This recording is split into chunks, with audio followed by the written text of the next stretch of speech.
two. Okay.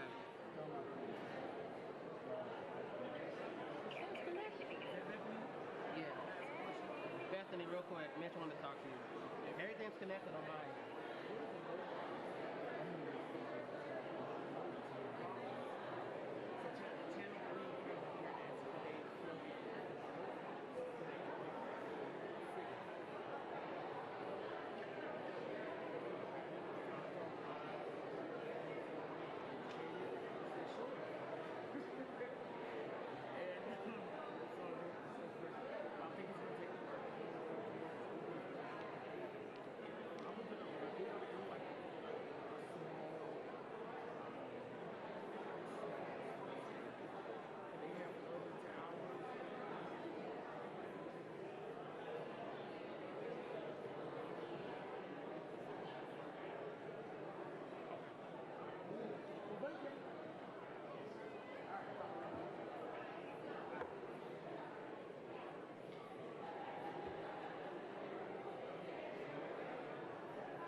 Jillian is.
Good evening, everyone.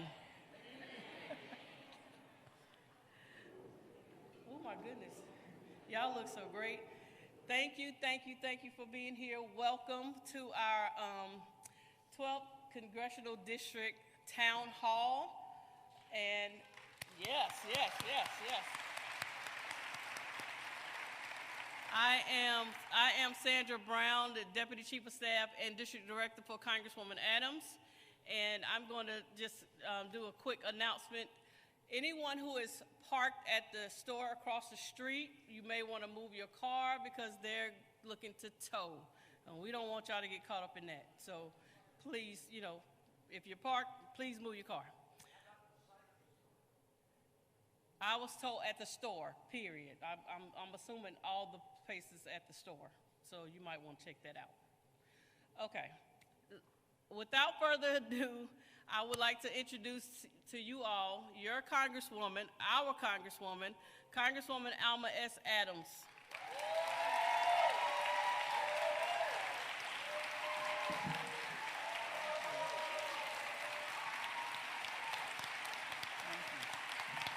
Thank you very much. Thank you. Wow, thank you so very much, and thank you, Sandra, and thank you all for being here. My pastor, Dr. Weary, is stuck in the traffic because he would have been here to greet you, but he will be here and he will have comments at the end. I want to thank all of you for coming out today. I know there are many things that you could have done, and I also want to just thank you for being so considerate. We had to reschedule this. I flew in this afternoon after votes earlier today, and I'm glad that we had a good flight. The last time I came in here, it was really windy. It was an hour up in the air. But I do want to just say to all of you, many of you are from the 12th District. Thank you so much for allowing me to represent you in the U.S. Congress. I am beginning my 6th term, and I'm able to do that. And I'm only able to do that because of you. And let me just say what I say all the time. I am your stakeholder representative, and what matters to you matters to me. And that's why we're here tonight. So I'm just facilitating. This is really your meeting. There have been so many things going on that we know will and are impacting our community right now. And I want to talk a little bit about it. But that's why we're here. And this meeting is really yours. But I do want to give you an update on what's happening in Washington. But I want to hear from you and learn how my office can better serve you. So if you came in, because there's so many people, and I'm just so grateful that the community is really concerned. But let me just say, if you have a question, you should write your questions down. We're going to try to get them all answered. You receive cards coming in, and that's what they're for.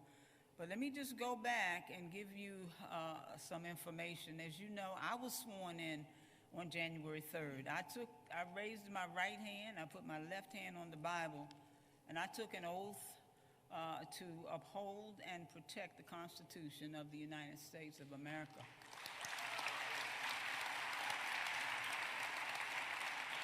Now, after I was sworn in, a few weeks later, on the 20th of January, President Trump took office.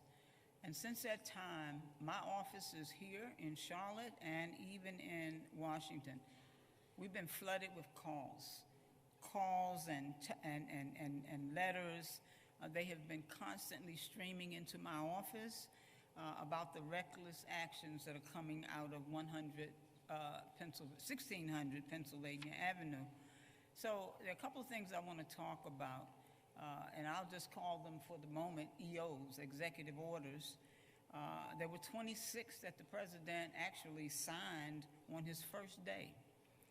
83 he signed since that time. These are executive orders. Now, that's the most signed by any president in their first 100 days, and we haven't even gotten 100 days with this president yet. in the past 40 years. 40 years, we've never had this before. And like I said, we're not even halfway through.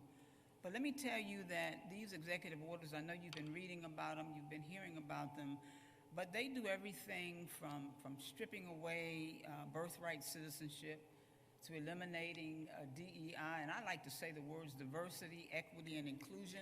They're good words. We are better off as a country, as a nation, because of the diversity. That is our strength. That's not a bad word. That's not the boogeyman, as people are trying to say. But in addition to eliminating what they call DEI programs, censoring our health agencies, that's going on, making English the national language. And as of today, and we've been watching the news, there is a serious attempt to dismantle the Department of Education. We're going to talk a little bit later about that. But from the start of this particular term on January the 20th, Donald Trump sought to sidestep Congress and to try to legislate from 1600 Pennsylvania Avenue, from the White House. And let me just be clear about this. Executive orders are not laws. Laws are made by Congress. That's what your congressperson does. They are not made by the White House, and the courts are agreeing with us. If you're following the news, you're seeing that a number of the executive orders have been turned down, not accepted, and so when we think about it as well, so many fronts we're fighting back. We've got 100 pieces of active litigation going on. So the courts are on our side. And so they're against a lot of the executive orders that we're fighting to get rid of, and actually so that they won't go any further. Most of you know that I am an educator. I served as a college professor and administrator for 40 years at Bennett College in Greensboro, North Carolina.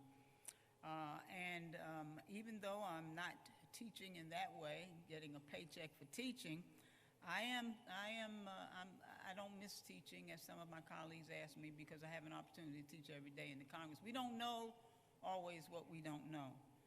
But this president has made it clear that he wants to dismantle the Department of Education. I cannot understand that. Neither can the people that I've talked to, whether they're educators or not.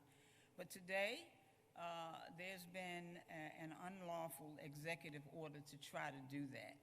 And so we don't know the results, and we're waiting to see what's going to come out, and as soon as I know, you will know from me. But meanwhile, the Republicans have already proposed $330 billion in cuts to our educational system.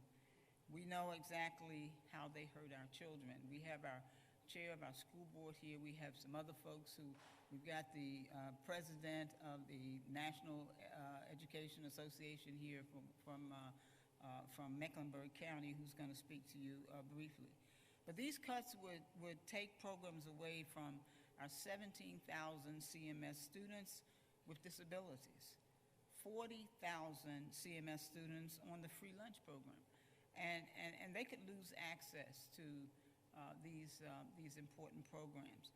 And already, the president has taken $5 million in grants from the CMS system. And that's funding to recruit teachers. That's funding to better educate our students. And that means that our children are really the losers there. Now, let me just mention that last week, I think it was, I voted no on that reconciliation package because of the many harmful things,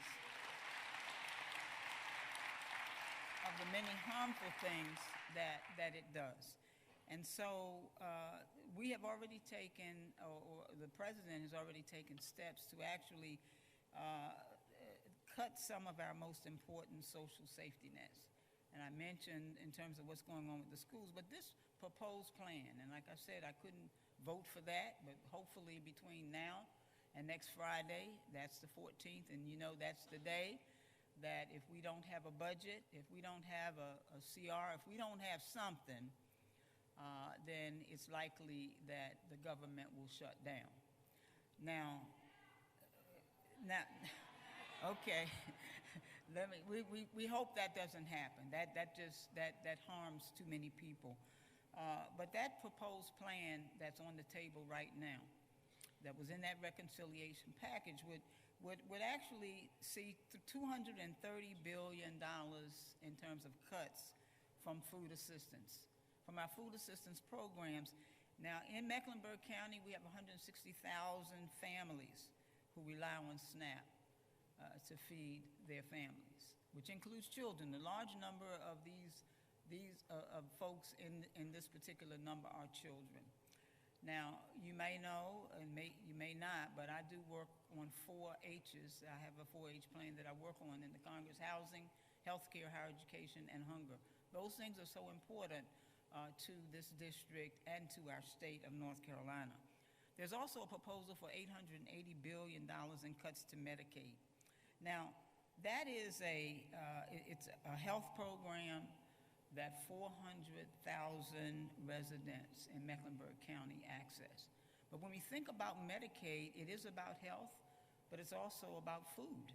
It's about feeding, because if families are on Medicaid, that means that their children are able to get lunch and breakfast at school. So it has an impact that it can be very lasting and deadly. I do want to say something about how many veterans we got in here. Thank you for your service. Thank you for your service. I spoke to a veteran yesterday. The Democrats had a press conference, and this gentleman actually stood in the press conference, and he almost couldn't speak to us because he was in tears. He served 2 stints in Afghanistan. He has a federal job, and he was told through an email, pick up your things, tomorrow you will be fired.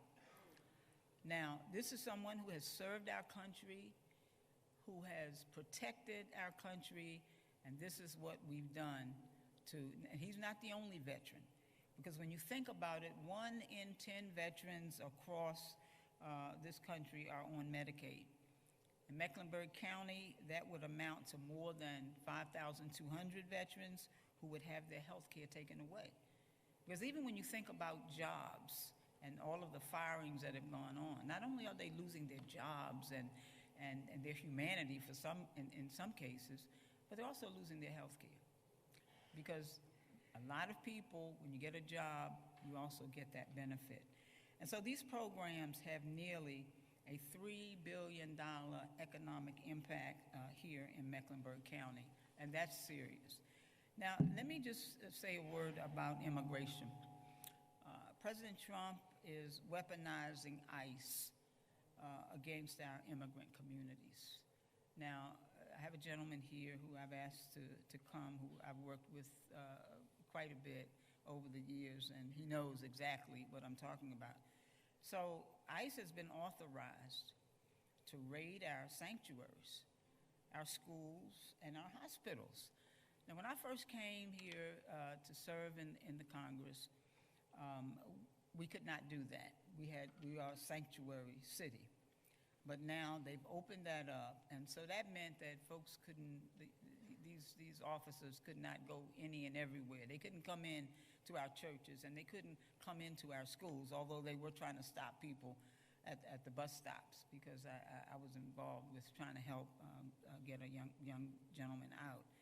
But also, someone asked me about Ukraine, so I'm just going to make a point about that. I do support Ukraine. I have always supported the financial support for Ukraine.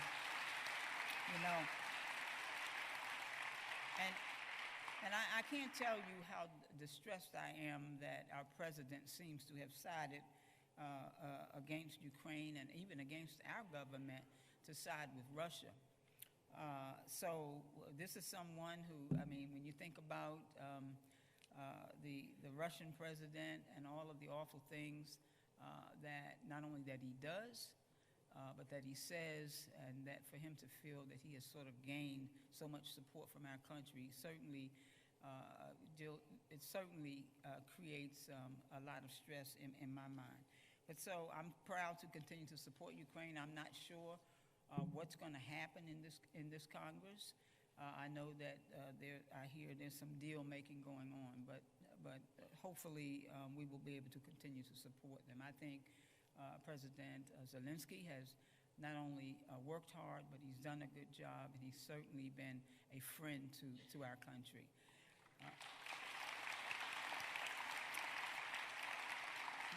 Let me move on to just say a word about these tariffs. Now, I believe that the president, and if you all saw the address, the joint address last night, which I thought was just pretty awful. I did sit there, by the way. Let me just tell you, I sat there, and I did put my hat back on because they let Margaret Taylor Greene keep hers on, and I did ask the sergeant of arms to correct her, and he wouldn't. So I told him, don't come and bother me. I'm putting my hat on.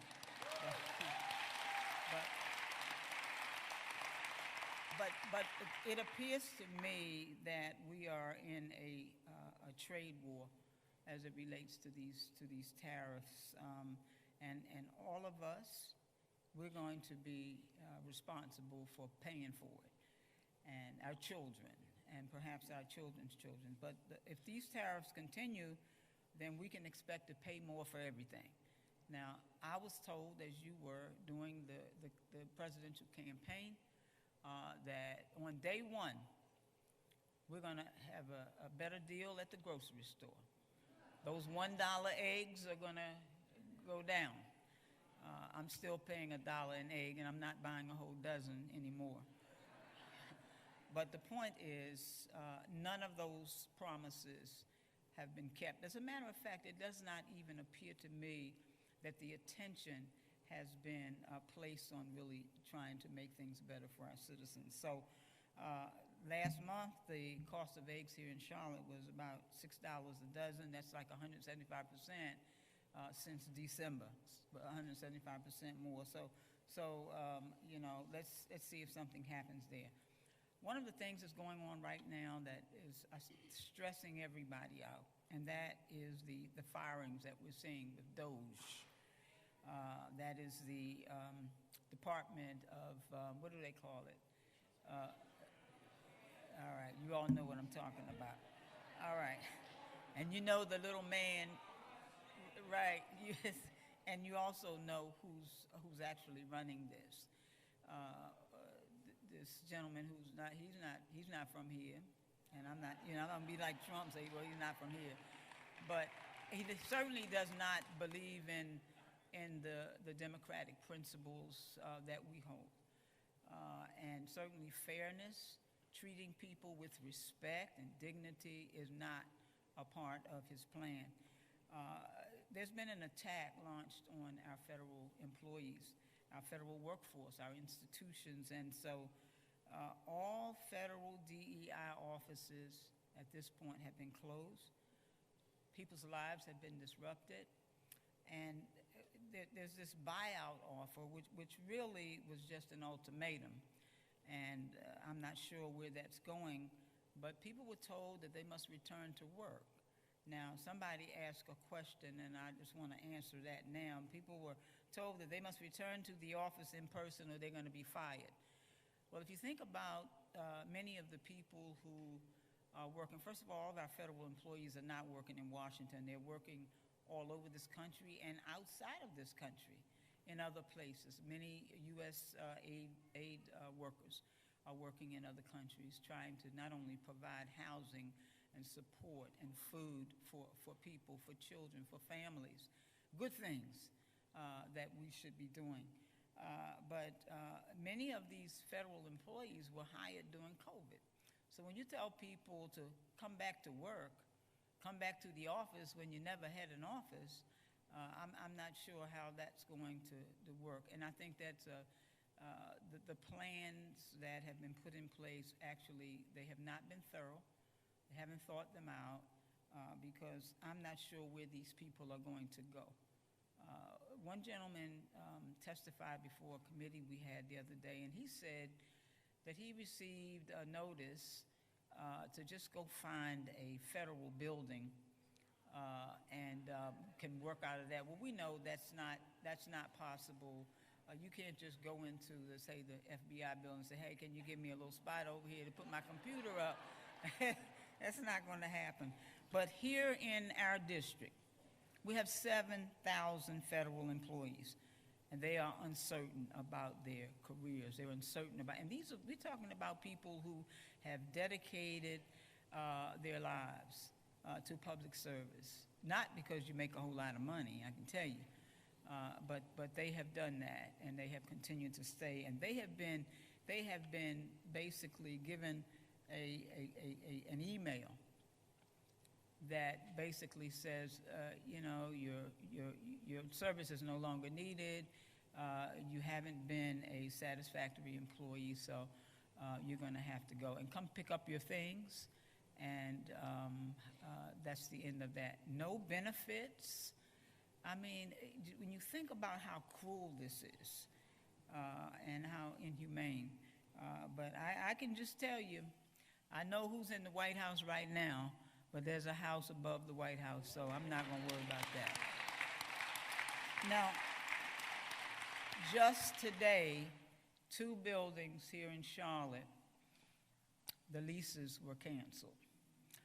Now, these folks who work in these buildings provide services for you as far as Social Security and other kinds of benefits. Here's something that we all need to think about.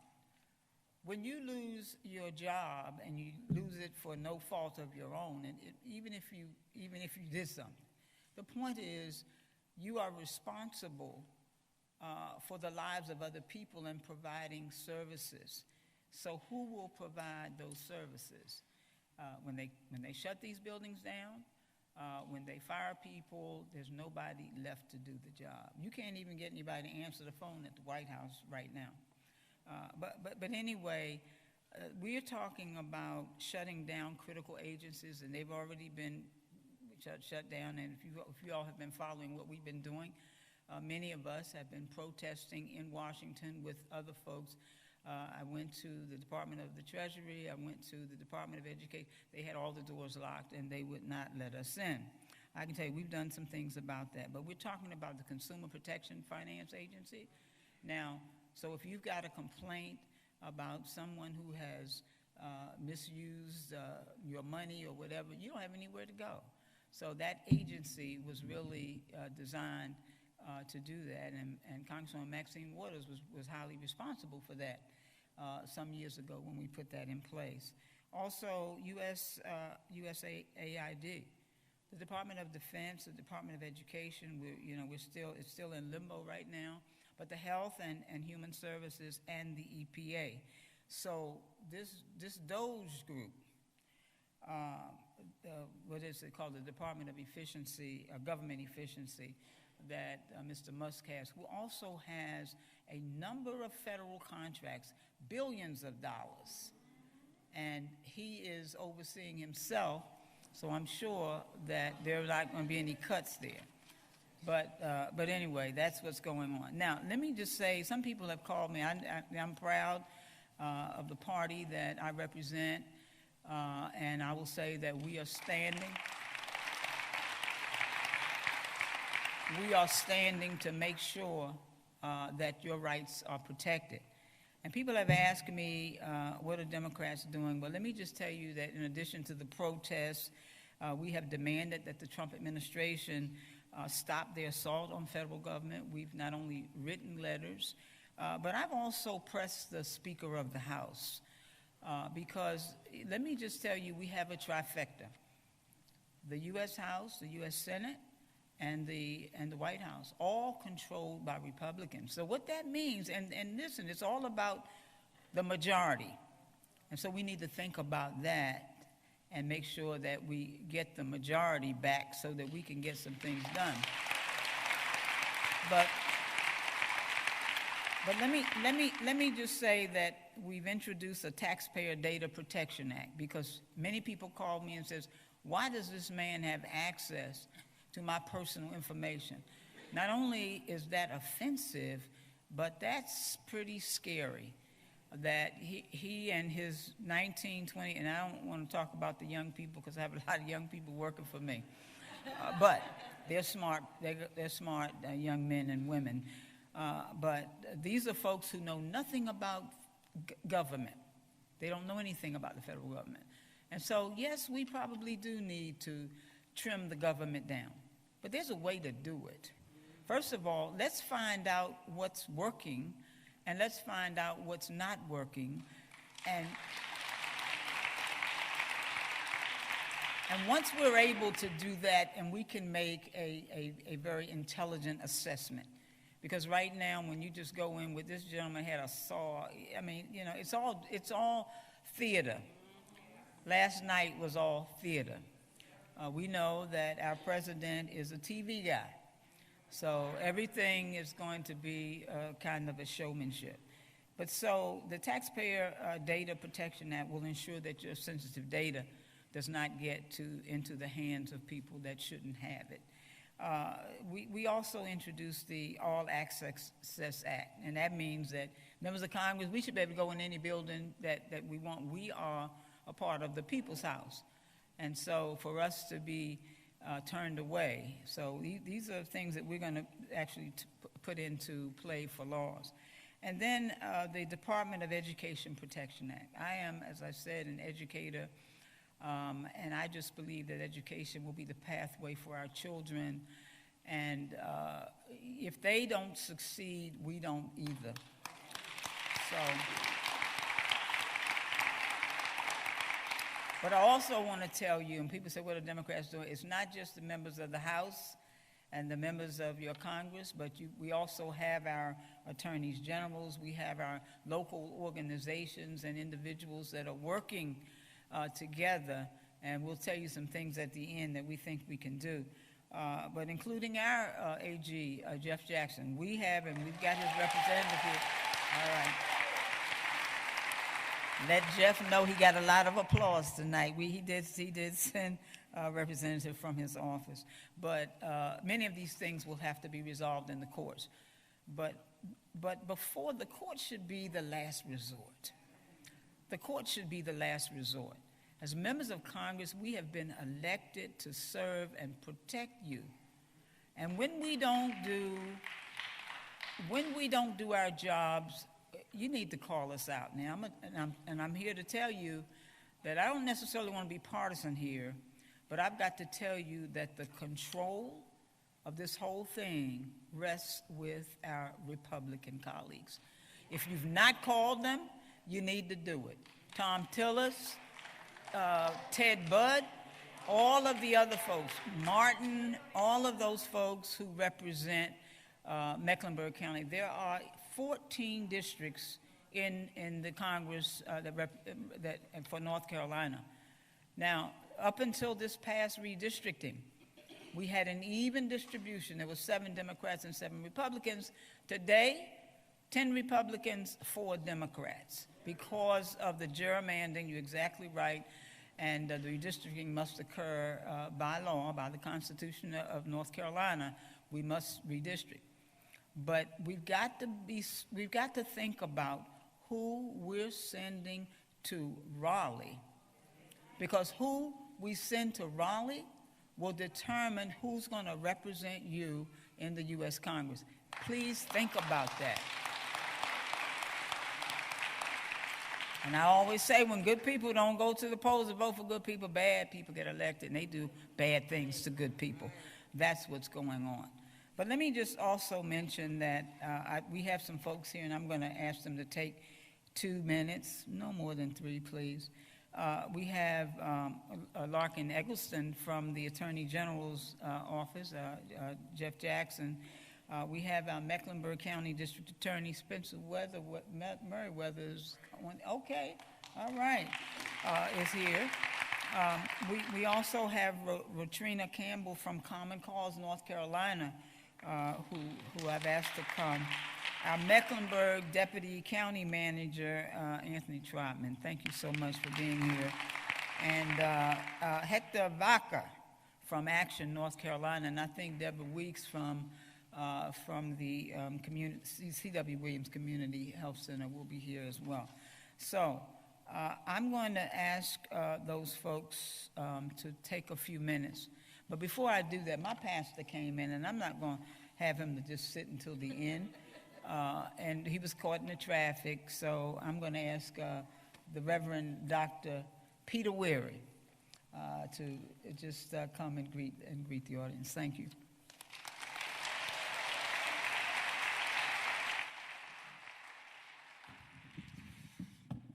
So good evening, everyone. Welcome to the other people's house. We call ourselves the Field, Mayfield Memorial Missionary Baptist Church, because we view it as our responsibility to be a part of the harvest of righteousness. So our prayer tonight is that justice would be done. I'd made a plan in my head, Congresswoman, that if asked to say anything, I've done a theological reworking of the battle hymn of the Republic, and I intended to pray that over us tonight. So I'll sit right where I am and let all of those who have generative things to say to the community to help us take action say what they must.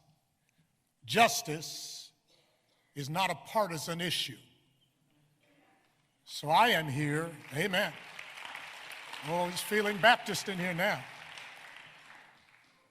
I am here to witness the beautiful machinery of democracy at work.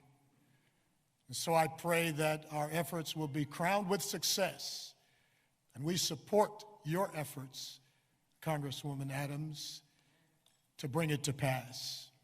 God bless you. Welcome. Please come again.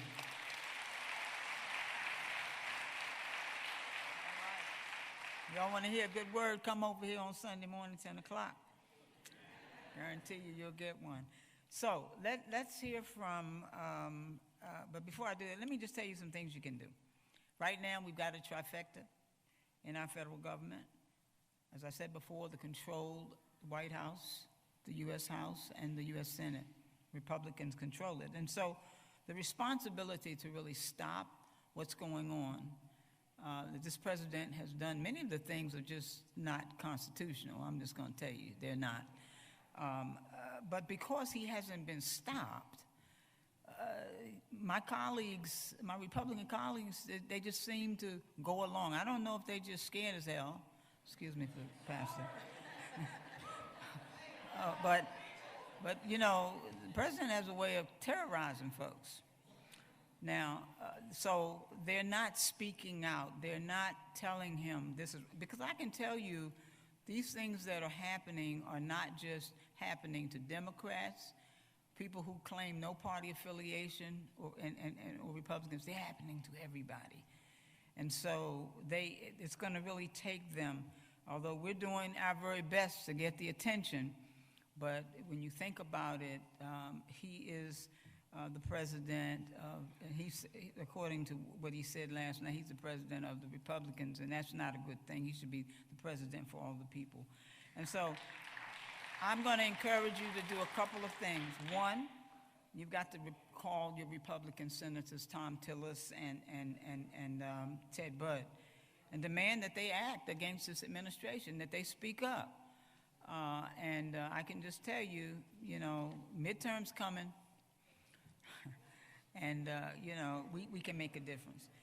But let me just say that we're going to hear a moment from these folks who have different constituencies that they work with and organizations that they are part of that I think can lend some encouragement, not only encouragement, but I'm interested to know what the impact is going to be. So I hope we're getting a lot of questions prepared there, and my staff and I will be prepared to answer them for you. So let's since the AG, can we hear from Larkin Eggleston used to be on our city council. You all know this guy, right?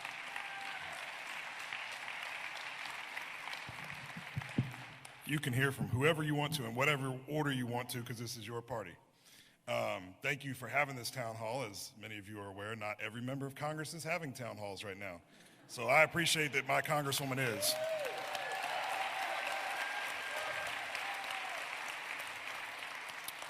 And I liked your hat a lot better than the other hat the other night. So I am here on behalf of your Attorney General, Jeff Jackson. I agree. And thank goodness we elected him. He has been very busy, as you have seen. The Congresswoman referenced earlier the astounding number of executive orders that have come out of the president's office, 80-some now and counting. In 4 of those, I was going to say less than 5%. I'm going to do the math on the fly, but it's a low percent. Only on 4 of those has our Attorney General actually joined a challenge. And the reason for that is, despite the fact that there are people who are painting him as spending all his time opposing the president, he has made it his very clear directive to join opposition to these executive orders when they violate the Constitution, as some of them have, when they violate the law, as some of them have, or when they pose a very serious threat to the state of North Carolina, as several of them have. So the ones that he has focused on right now, and obviously these things are coming out on a daily basis, our team is tracking all of them, and there's certainly the possibility that there will be more of these lawsuits that he joins. But the National Institutes of Health funding, obviously our universities in this state are some of the biggest beneficiaries of those. Not only does that create opportunities for research and finding cures for diseases, it creates lots of jobs, and it really fuels our economy here. Y'all can't clap after everything, because she said I only had 3 minutes, so. She also mentioned the privacy of your data. So DOJ was going to have access to Treasury data that has a lot of information we don't want everyone having, and we certainly don't want Mr. Musk having. That's one of the ones he's joined there. There's obviously, we have a right to privacy of our data. That was at risk there. Funding freezes in a bunch of other departments beyond just the National Institutes of Health was one he joined, and then birthright citizenship. That was just, on its face, clearly unconstitutional. And the others as well, judges have ruled in favor of those attorneys general who have put forward these lawsuits in all 4 of those because they are clearly unconstitutional or clearly just against the law. He's not obviously only working on things that are coming out of Washington. He's working on things here in North Carolina as well. You've probably seen in the news about how he has filed lawsuits against landlords who were conspiring essentially to artificially raise rent and the cost of living in our community. As a former member of the city council, everyone in here knows that housing is one of our biggest challenges, particularly in this community, particularly in Congresswoman Adams' district.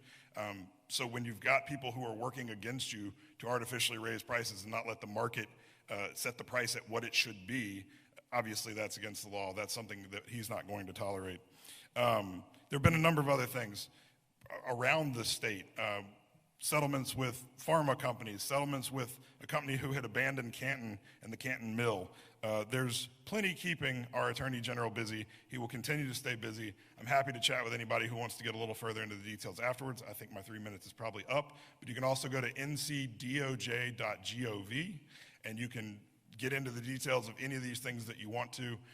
But again, thank you for your support of Attorney General Jackson. We are very glad he's in that position because right now it's important that we have somebody who is acting, as he has said he will, as a shield for us against people who mean to do us harm. So thank you very much.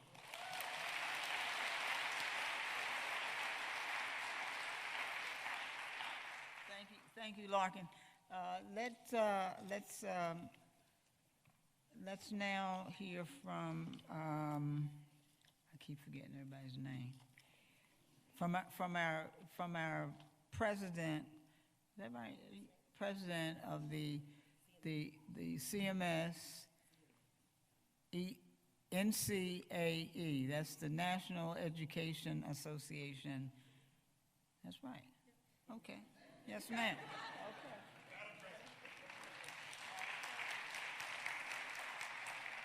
First of all, I want to say good evening, and Congresswoman Alma Adams, you are a champion for education. You can call us whatever you like, as long as you're protecting us, okay?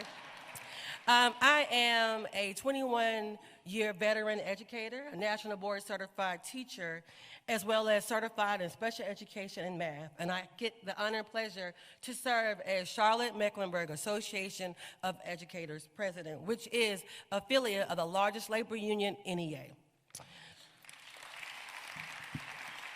So as you have heard, education is under attack, and I want to make sure that everyone can leave here today understanding what are the impacts of that. So first of all, eliminating Department of Education is not about a building, it's not about rooting out wasteful spending. It's about the direct harm it will cause on the schools right here in North Carolina. Did you know that 80% of North Carolina students actually attend public schools? That's 1.35 million students. That means federal funding is a part of the lifeline.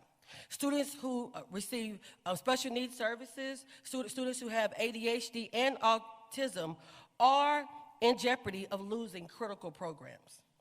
Even our rural schools depend heavily on federal funding. So without this, I promise you, closures are sure to come. Here are some hard facts about what will be the chopping block for CMS. This year alone, we received $153 million of federal education funds. Currently, CMS could alone lose $63 million, forcing 930 school-based positions. That means teachers, that means support staff, and that means also our pre-K classrooms and our teacher assistants. Raise your hand if you want larger class sizes, right? No one did. It also supports our Title I schools. It supports our low-income families. It pays for tutors. It also pays for summer program, and of course, our home insecure students are part of the McKinney-Beto program.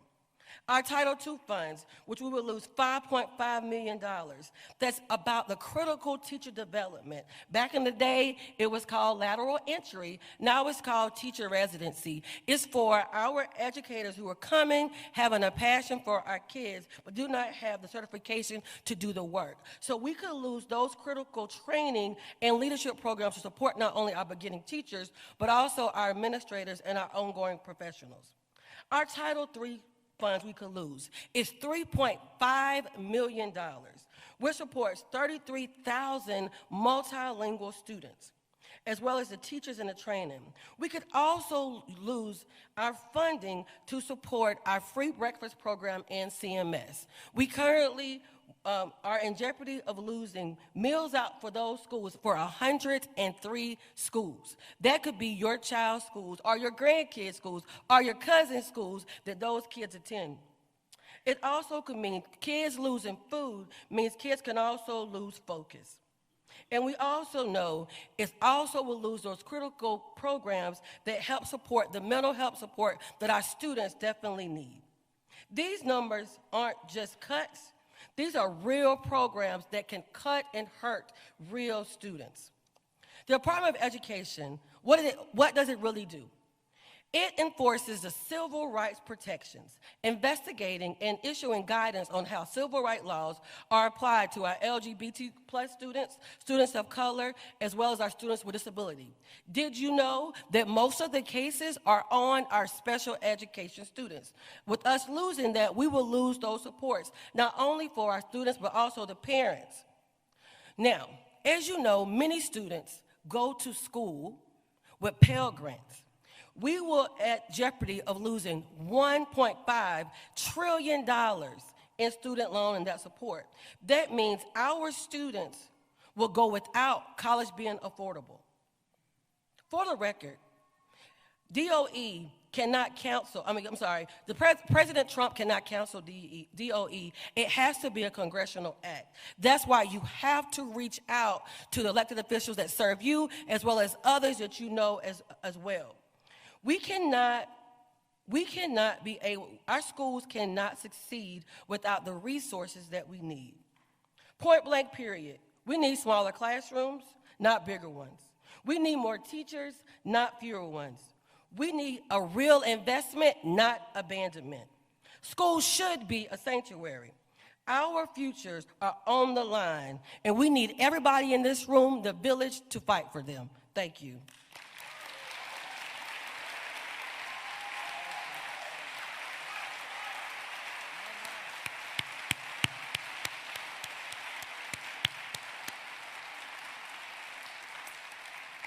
All right, Mr. Troutman. I yield to you. That's what we would say in the Congress. Yes, ma'am. Yes, ma'am. All right, good evening, everybody. First, I want to say thank you to my Congresswoman, for who I very much appreciate all your leadership and your support for all the work that we do here in Mecklenburg County. You are appreciated. I am Anthony Troutman. I'm the Deputy County Manager here for Health and Human Services. And before I begin, any time I speak, I always like to recognize my Board of Commissioners, starting with my chairman, Chairman Mark Jarrell.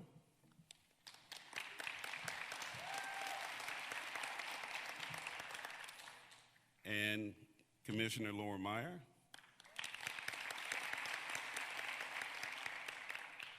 Commissioner Susan Rodriguez McDowell. I think I see another commissioner over there, Commissioner Yvette. Yes, thank you. So I want to talk to you all about some of the cuts that our Congresswoman mentioned, specifically some of the cuts to Medicaid, child care, and to SNAP benefits. Right now in our community, we have over 400,000 residents receiving Medicaid, 400,000 residents. And with Medicaid expansion, we have 3.1 million residents in our state receiving Medicaid. Specifically in our county, we have 58,000 seniors receiving Medicaid. Specifically, Medicaid is for those that are aged, blind, and disabled, those young families and children, and for those single adults. Some of the House Republicans right now are talking about eliminating the federal government's match of the 90% for Medicaid expansion. And if they eliminate that match, what that means for our community is that our state would end Medicaid expansion. And if they end Medicaid expansion, what that means for our community is that 72,000 individuals would lose Medicaid. 72,000 individuals would lose access to health care and all the other benefits they need, to transportation, dental care, vision care. It is a real problem. And in our state, currently with Medicaid expansion, we have 629,000 individuals that are receiving this benefit because of Medicaid expansion. If the federal government ends the expansion benefit, there is a law in our state that says as soon as the federal government ends that expansion, our state will hit a trigger and it would end the benefit. So that is something that we are very much concerned about. Medicaid is not just a benefit for access to care, but it's also an economic driver. Currently, in Mecklenburg County, it's a $2.1 billion economic driver for our community. $2.1 billion comes to our community because of Medicaid. And what that is jobs. That's jobs for our healthcare systems, that's jobs for our pharmaceutical companies, that's jobs for our transportation vendors, that's jobs for our overall healthcare ecosystem. So we are concerned about that. As far as our SNAP benefit, as the Congresswoman said, there's 160,000 individuals receiving SNAP currently. What that means for our state is that there's 1.5 million people receiving SNAP benefits in our state. 160,000 here. If there is a cut to the SNAP benefit, that is an economic cut, not just a cut for access to food, but there's also an economic cut. The economic benefit for SNAP benefits in our community is $500 million. $500 million. And so what that means is that's another loss of jobs for our grocery stores. There's an impact to our farmers. there's an impact to our truckers, there's an impact to the overall food producers in our community. And according to the Center of Budget and Policy Priorities, House Republicans are discussing cutting SNAP benefit by $230 billion through 2034. $230 billion. What that would mean immediately is that households would lose $1.40 per day, or $42 each month. And that depends on what your benefit is now. There are some individuals that are receiving SNAP that are less than $100 a month right now. And so if that cut happens, that would be a major impact to that household. And so we are very concerned about that as well. As far as our child care program, North Carolina received a $1.9 billion investment through federal stabilization grants during the pandemic. Without further funding, it is reported that 30% of those child care centers potentially could go out of business. That's around 1,500 child care providers. That means in our county, 14,500 children could lose access to child care if those child care providers go out of business. 14,500 child care providers can go out of business. And statewide, 91,000 children could lose access to child care. 91,000. And so what we have done here in our community, one is that we have invested over $143 million to increase access to child care since 2018. But that investment is not enough to take care of any of the federal cuts that potentially would happen. We are having conversations right now internally about, the impact of these cuts and what is our mitigation strategy to support our community, because as I pointed out my Board of Commissioners earlier, they are truly committed to serving the community. They are truly committed to serving the community, which is why we've invested so much. However, with the federal cuts, we do not have enough resources to take the place of the federal dollars, specifically Medicaid, SNAP, and child care. So we will continue to monitor some of these federal bills. We'll continue to work with our congressional members. We'll continue to work with our community partners to figure out a way that we will respond to all of these cuts. But we are not sitting by waiting for the cuts to happen. We're committed to figuring out a way to deal with them before anything happens. So thank you for your attention to this critical issue.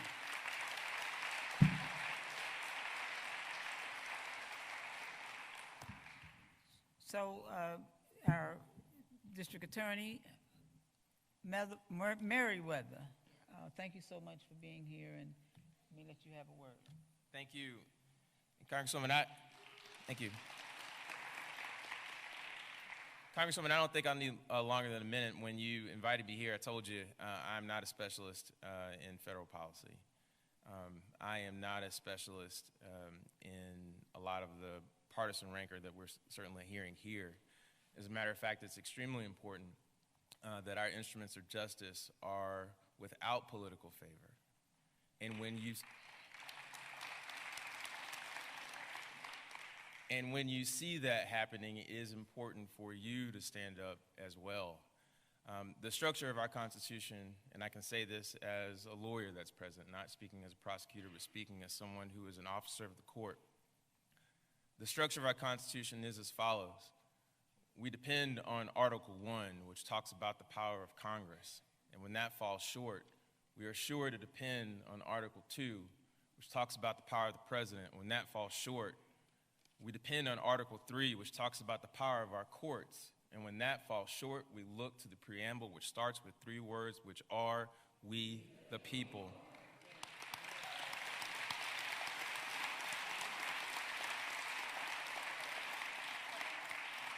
And so I say that to you because with your right of petition, with your right of standing up, with your right of assembly, when you gather together and you stand up and say, no, we will not be treated this way, it is powerful fuel for the people who are in this front seat, who really are your instrument. But it takes you standing up. At times like these, when our Constitution is tested, we are reminded, or we should be comforted, by the words of Martin Luther King in the very last speech that he gave. He talked about the difference between this country, what was supposed to be the difference between this country and other countries, that we should have different expectations for what happens here. He said that we should be true to what we say on paper. And so my ask of you is that whenever you see injustice in any of your instruments of government, that you have to demand on being true to what you see on paper. I wonder why it was that I was asked to stand up here, and I believe the reason is this, is because every single person who takes an oath to follow the Constitution has a duty to stand before you and make sure that that is done.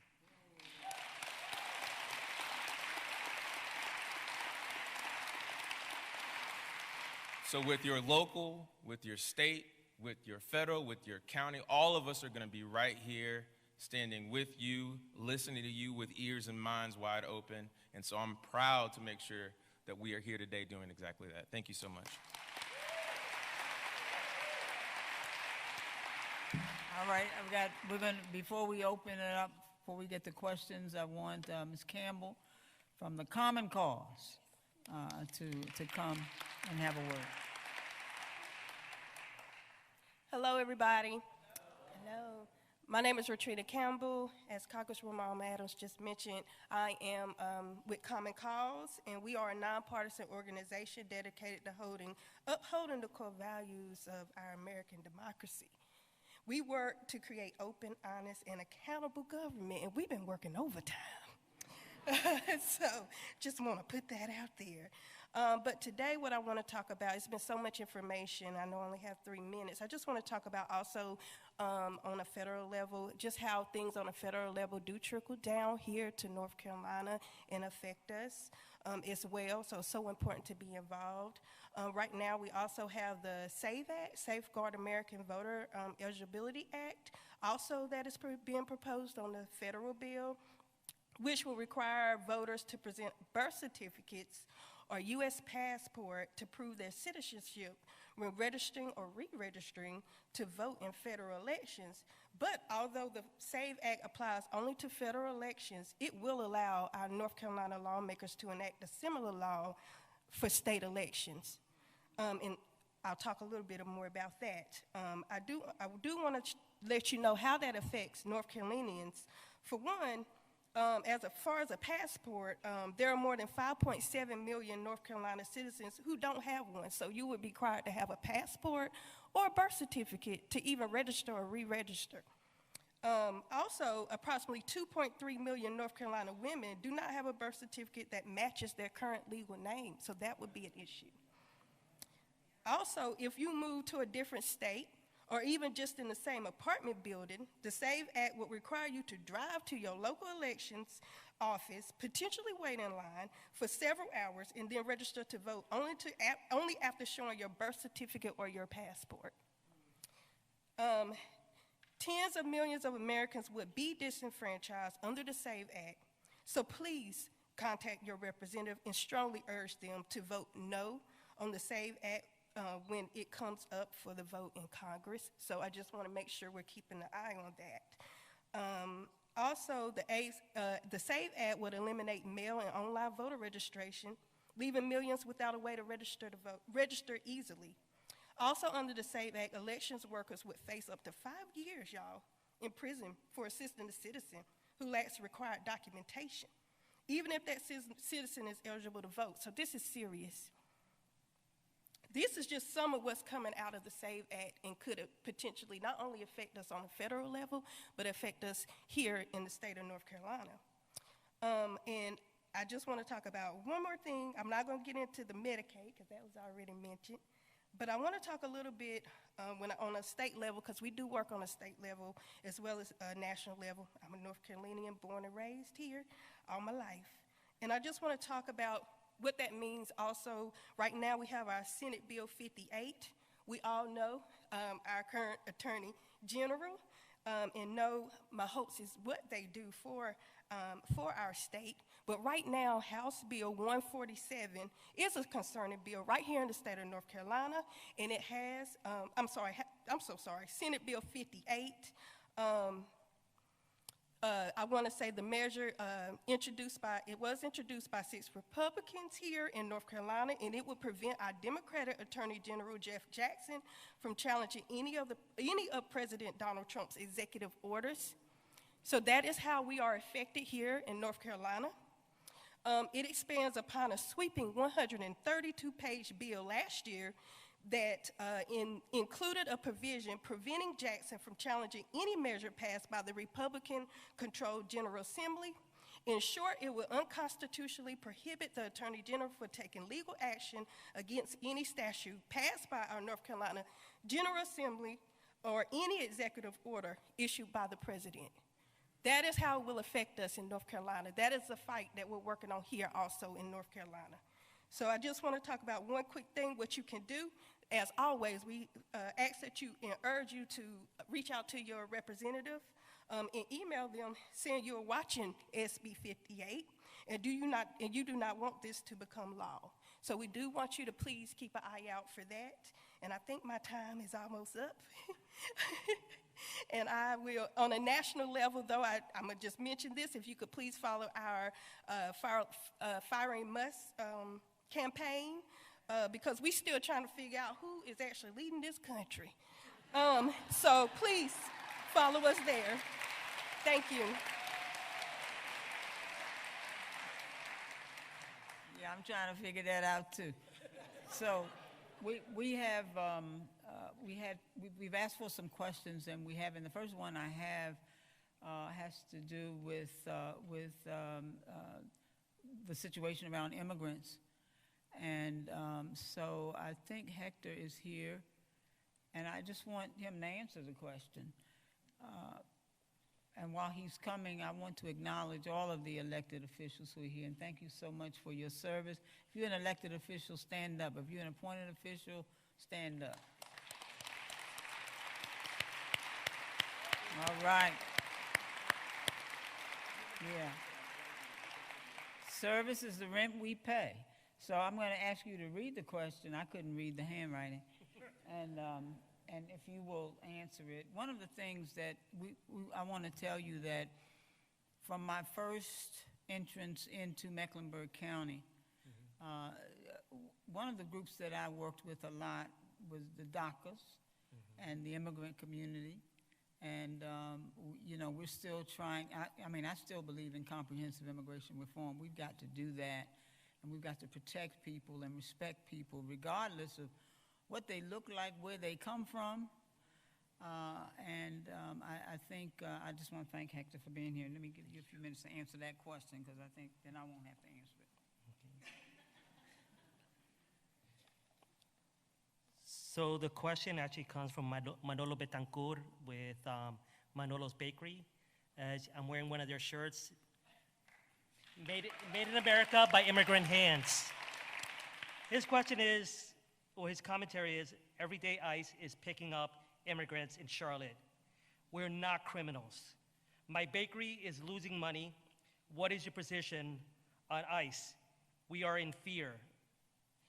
And the truth of the matter is, from everything I've ever learned about the Congresswoman, she's an ally of the immigrant community. As a matter of fact, one day I got a random call from somebody that I didn't even recognize, and it was the Congresswoman calling to let me know that this is her cell phone number in case the immigrant community needs her. This is how strong of an ally she is for the immigrant community. The truth of the matter is this: the immigrant community, they're coming for our families, they're coming for everybody. The president said they're going to be going after the quote-unquote bad ones. The truth of the matter is, what we're seeing now is that they're going after everyone. They've even gone into Puerto Rican restaurants because we're brown. Puerto Ricans are US citizens. And The truth of the matter is that we need to stand together. We need to be speaking with our elected officials, like the Congresswoman, on both sides of the aisle, not just the Republicans, but the Democrats. Because sadly, we have not seen the kind of movement that we have from many on the Democratic side, except for our Congresswoman. We need more leadership like hers to fight back. But in the end, what's happening is an attempt to divide us all, because in every dictatorship, or which is what it looks like to me right now, there is always an attempt to separate us. There's always an attempt to create a stranger, somebody who's different from the rest of us, so that we have somebody to hate for the things that are going not the way we would like in our own lives. The truth of the matter is that we're all responsible for making sure that we're holding truth to power, that we're holding others accountable, and we need to be working together, loving each other. If somebody's on the other side of the aisle and they happen to have changed their minds after this past election, let's extend an olive branch, because those are the people we're gonna need in the next election. And I say this as somebody who comes from a family where I have people on both sides of the aisle. I'm still waiting for my family to wake up. But they're going after the Puerto Ricans, we're US citizens, going after citizenship, taking away our citizenship so that they can deport us, so they can deport children with their parents. We were born here. This is our land just as much as everybody else's. We deserve to be here. We built this country. We go to the same schools as everybody. We're your work colleagues. I'm a US citizen, but I come from a family of migrants. They're going after people with temporary status. People are coming here looking for asylum because they're fearful in their own countries. Fearful that they might be killed. Fearful that they won't have enough to eat. And we need to be doing something about that. They're going after the organizations that work with the immigrant community. We need to be supporting each other. And I know that my time is about to run out, so I'm gonna cut it short by saying that we need to do stuff, we need to stay engaged, not just vote. Voting is what we do every 4 years, but what do we do in the meantime? We need to organize. We need to meet with our members of Congress. We need to participate in the rallies when they happen. But in the end, what we need to do is open our mouths if we want to be heard, because if you stay home and do nothing, you're letting it happen. All we need for evil to prevail is for good people to do nothing. And I'm gonna end it with a quote from one of my favorite people of all time, Frederick Douglass, a quote from Frederick Douglass. Those who profess to favor freedom, yet depreciate agitation, are people who want crops without plowing the ground. They want rain without thunder and lightning. They want the oceans without the roar of its many waters. The struggle may be moral, or it may be a physical one, or it may be both, but it must be a struggle. Power concedes nothing without a demand. It never did, and it never will. Find out just what any people will quietly submit to, and you have found out the exact measure of injustice and wrong which will be imposed upon them. And these will continue till they are resisted.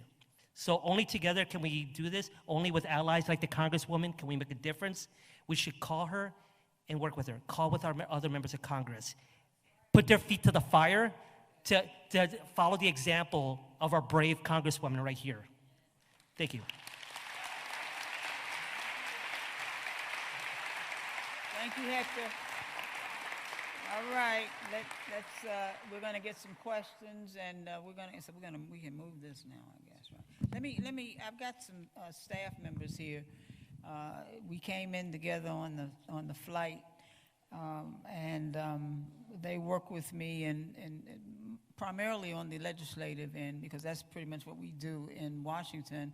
Here in the district, we help you with the various agencies, and hopefully we'll be able to get some people answering the phone since they're firing everybody. We're just not sure what's gonna happen.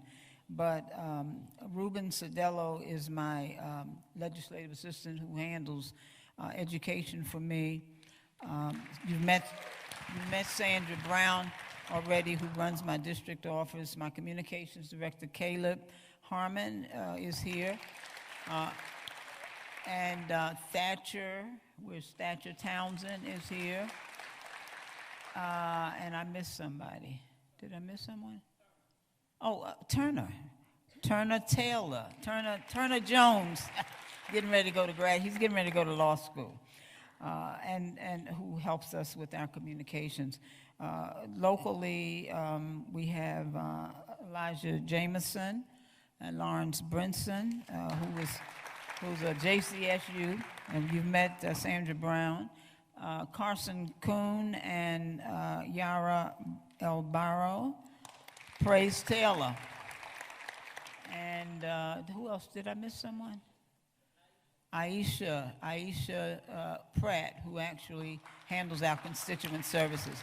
So we have some questions, but I want to make sure that these disastrous decisions that have been coming down from Washington, that we're able to at least address some of the questions. So I'm going to ask, who's going to give me the questions? These are questions that you all have prepared. Some of the writing I couldn't read, but these guys. Okay, so they want me to sit down. I don't know if I want to, but we need to move that. Yes, ma'am.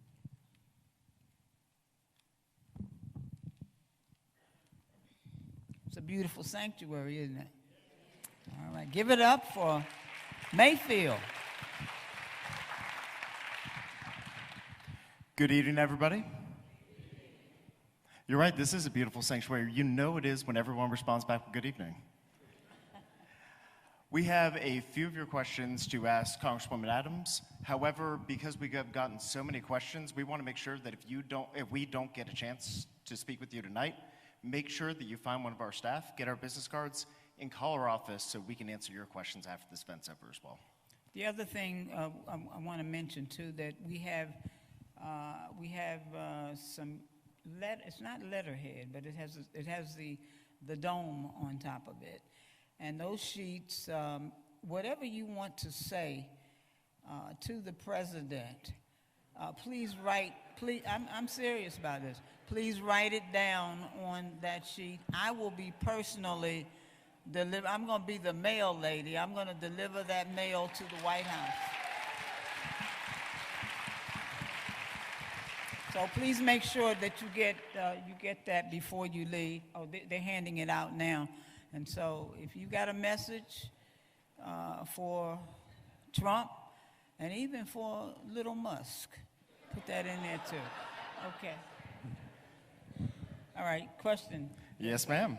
I think maybe our most asked question is if you can talk more about what the future of the Department of Education is going to be.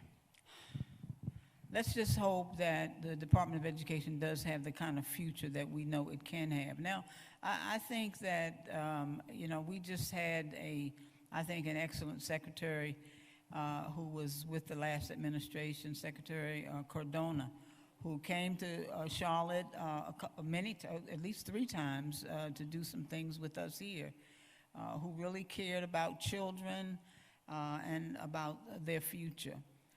And let me just, I'm always thinking about, when I think about the children, because that's really what it's about. We're here today because of them. And I think about the 16th president, Abraham Lincoln, who said that a child is someone who's going to carry on what we've started. They're going to sit where we're sitting, and when we're gone, they will attend to those things that we think are important. They're going to move in and take over our churches, our schools, our corporations. They'll take control of our cities, our states, and our nation. And we can make all of the policies that we please, Madam School Board Chair. But how they are carried out will ultimately depend on the children. All of our books are going to be judged, praised, or condemned by them, because the fate of humanity is in the children's hands.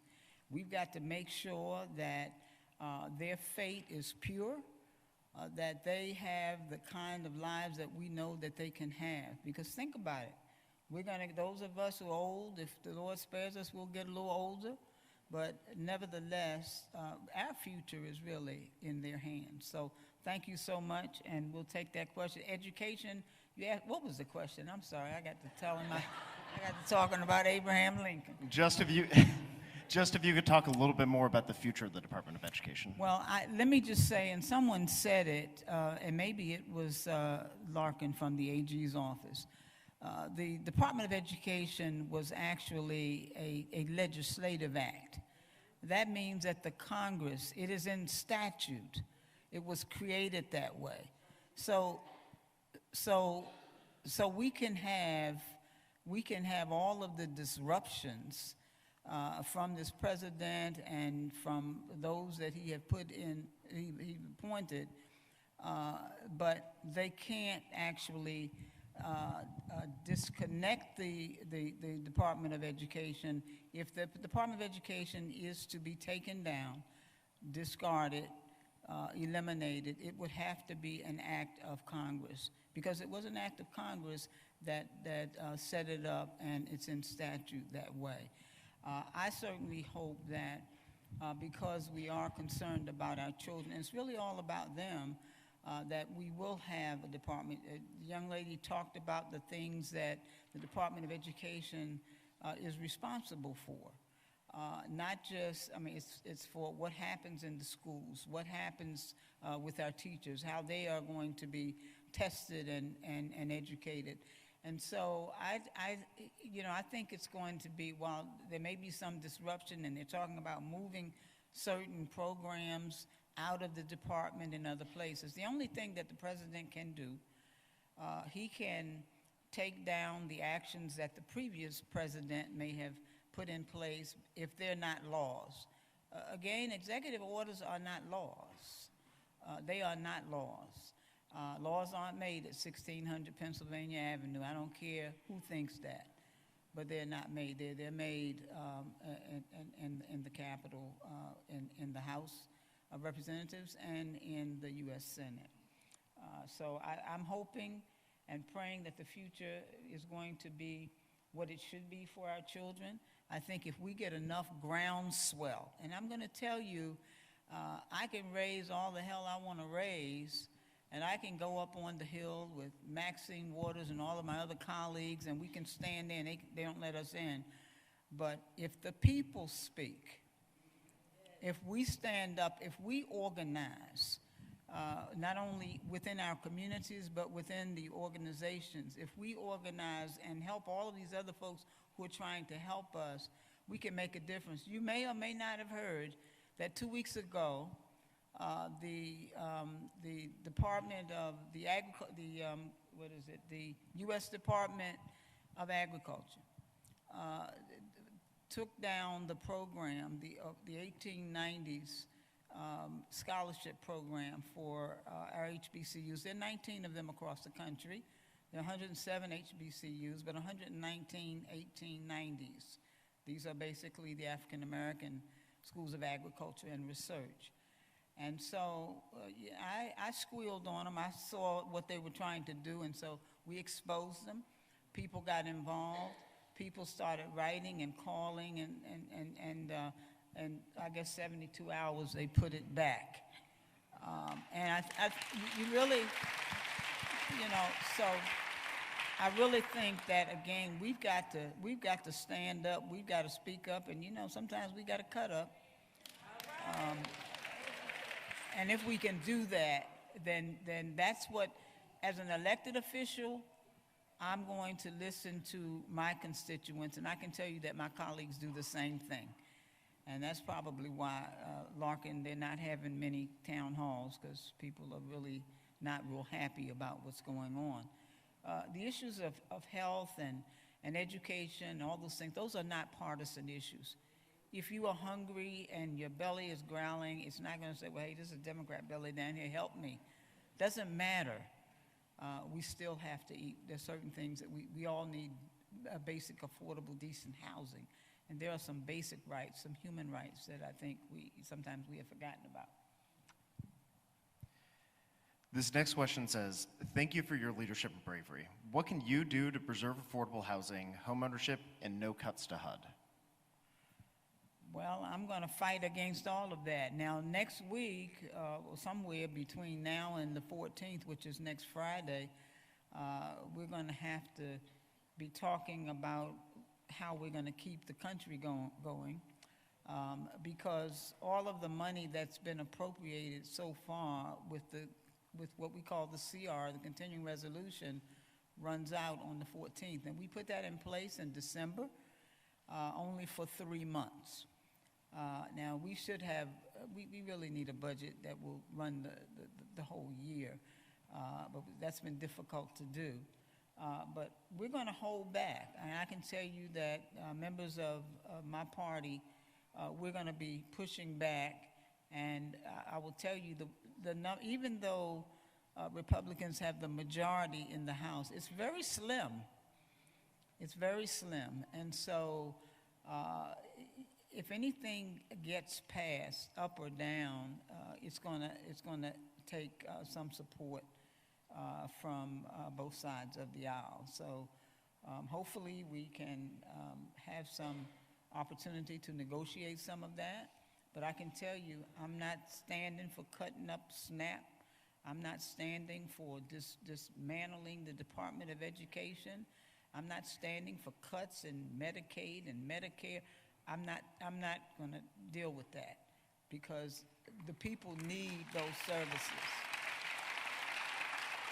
So just know we're going to push back in every way that we can, but I do believe that we must put some pressure on the Speaker of the House. We've got to put some pressure on the Speaker of the House and tell him he's got to put some pressure on this Trump guy. And Trump's got to put some pressure on this Musk guy.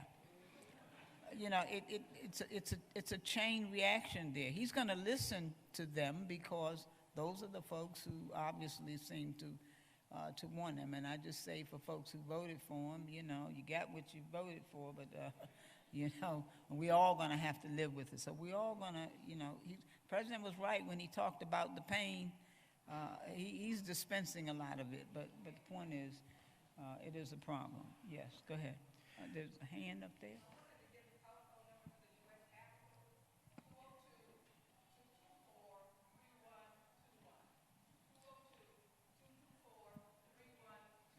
Do you want to say that into the microphone, maybe? The U.S. Capitol, 202-224-3121. I called it every day, twice a day, asking for Tom Tillis and Ted Budd. And here's a clue. Don't go through the teleprompts. Ask for the operator and inundate the operators with your calls.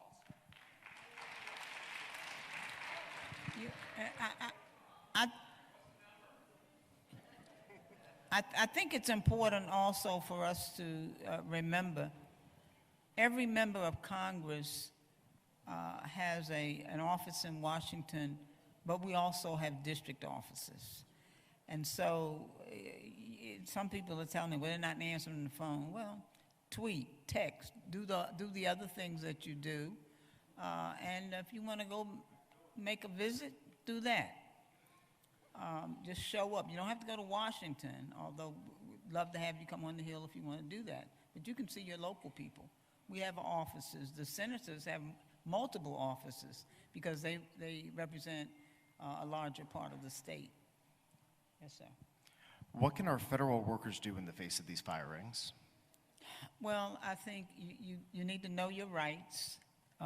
We have some information not only for people who are immigrants in terms of knowing their rights, but I think the first thing you want to do is to make sure that you reach out to your member and let them know what has happened. We have a website, and we have an opportunity. You have an opportunity on the website to put to record your stories.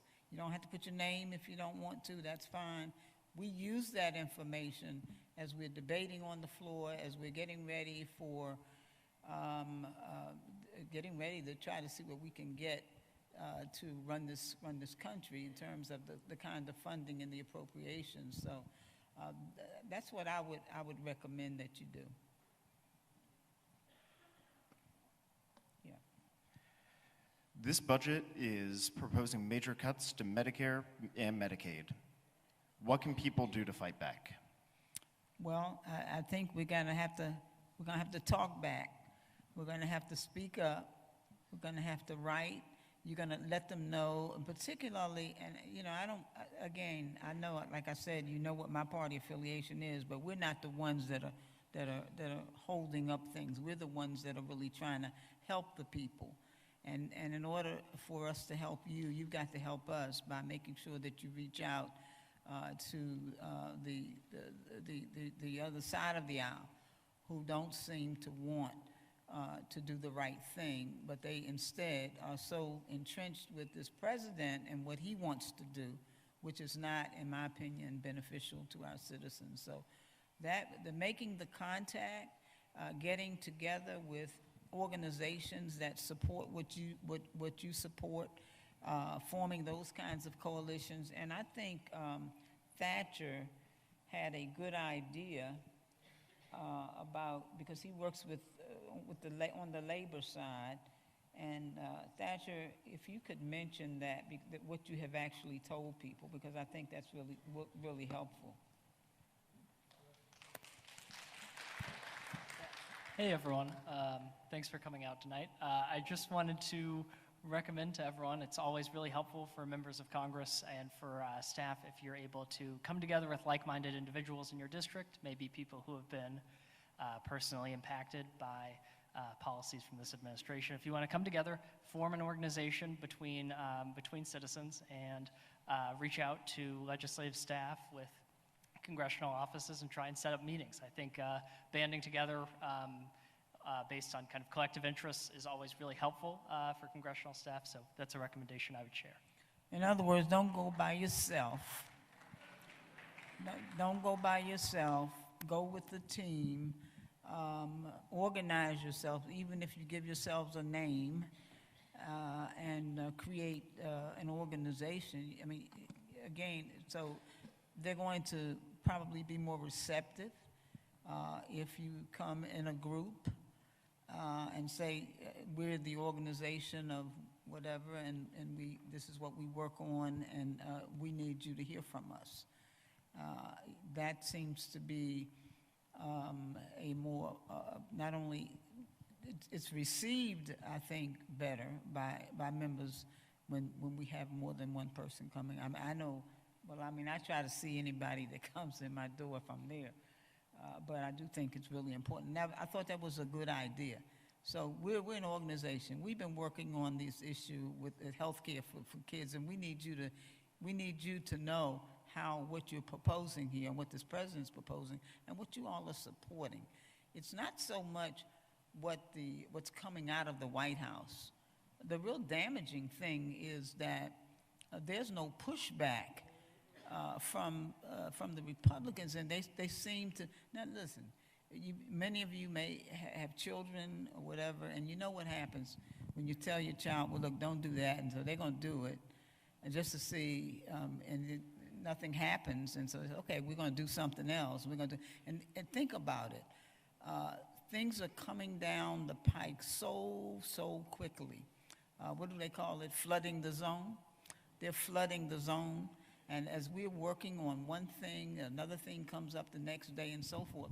And if some of this had been stopped early on, I can guarantee you that we wouldn't be sitting here tonight with all of these other things. But the president has got to be stopped, and the only people who can do that, in my opinion, and we can pull together with these Republicans and say, hey, y'all come on our side and we'll do it. But all they have to do is have a good talking to him. You know, sometimes you just have to do that and say, look, hey, I can tell you that many of my colleagues don't like what's going on, but they're afraid to speak out publicly about it. Article 25. Okay, you're right. Yes, sir. It looks like we have time for one more question. Republicans currently have a trifecta, which for everybody that isn't aware means that they have control of the House of Representatives, Senate, and the White House. What else can Democrats do to fight back when they're the minority? And this question might actually be better answered with you and a representative from the Attorney General's office. Yeah. Okay. Come on up here, Larkin. Am I supposed to take the chair? I mean, I think the Congresswoman has said it. It's just about, I think we need to put faces to these stories. I mean, we can talk about that we don't like certain people, that we don't like certain policies, but I think that some of the things that Attorney General Jackson has joined lawsuits against, when we talk about the jobs that will be lost in North Carolina, when we talk about federal funding that's trying to help repair Western North Carolina and bring back an entire part of our state, that's not a part of the state that is inherently blue politically, right? But these will be pain points that are felt by people in Western North Carolina, throughout North Carolina, and throughout this country. I think we've got to put those names and faces and stories to highlight what the real impacts are, not just say we don't like policies, we don't like the people that are writing the policies, but who are they hurting? And they're hurting constituents in every member of Congress's, every district of every member of Congress from North Carolina and everywhere in this country. To me, I think that makes the argument more powerful. Okay. And record the information, put it out on social media. So many people are watching. So that's another way that I think you can reach people by using the social media. So, you have another question? It looks like we might have one more question, which is, what can we do to protect Social Security? I'm sorry. What can we do to protect Social Security? Well, you know I want to protect Social Security too because I'm there.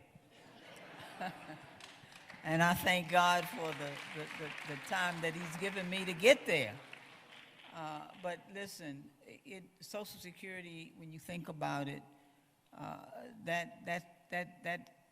that really speaks to your working life. You've worked, you've invested, that's your money. And nobody should take it from you. Not the government, not the Congress, not the president, no one should take it from you. Again, I need your help. We're talking about those of us who've reached that age. You're talking about those of you who want to get here. And we've got to think about that. And for the younger people who are in here, you know, you have parents and grandparents, and, you know, you think about that because we're going to need you to take care of them. But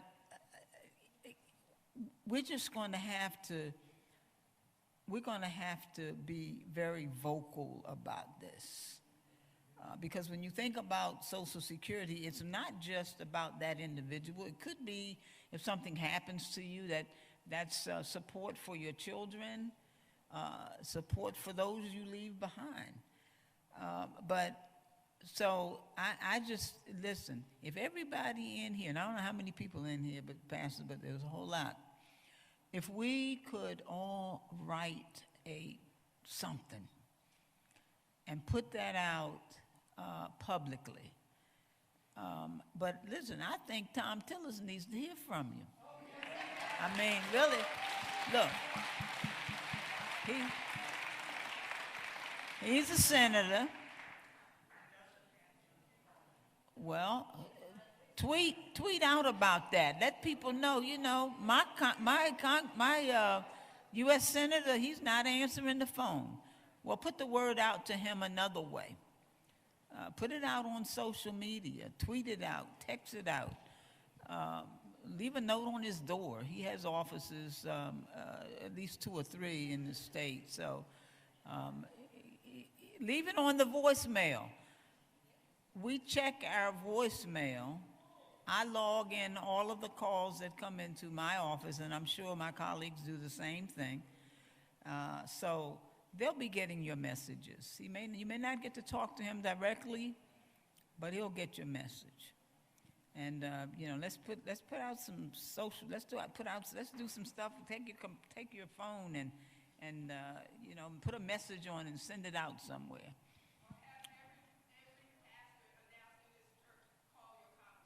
Okay, we can do that. Yeah. All right. Okay. Is there one other? That's unfortunately all we have time for. Thank you so much, Congresswoman Adams.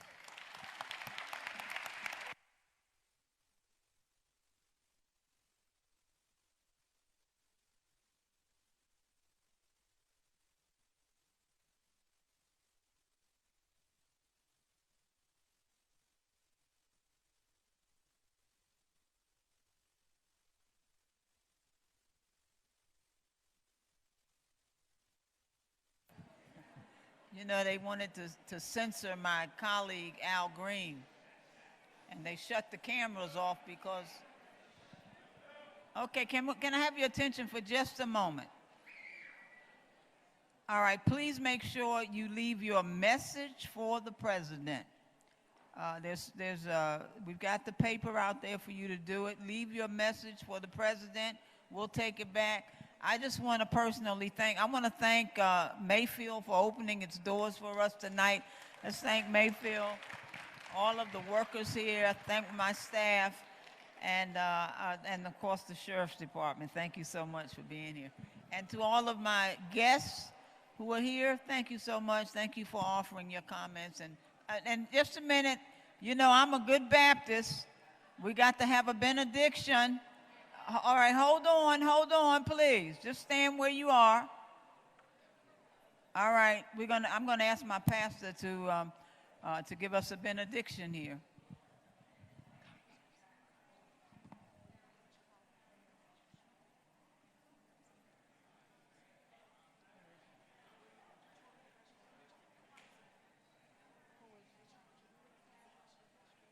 Oh, where's William Mitchell? He's the chair of the 12th district. If you all don't know Mr. Mitchell, he's right here.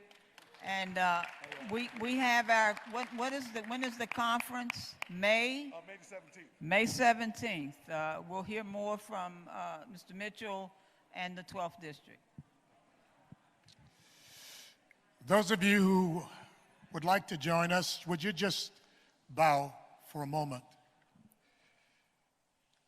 Our eyes have seen your glory, the glory of your coming, O just God. By faith we believe, and our own action we commit to see that you are trampling out the vintage where grapes of wrath are stored. Like John the Revelator, we see through eyes of hope that you have already loosed the fateful lightning of your terrible sword of justice. It must be that your truth is marching on. So we celebrate tonight proleptically, glory, glory, hallelujah. Your truth will march on. May it be so. Amen.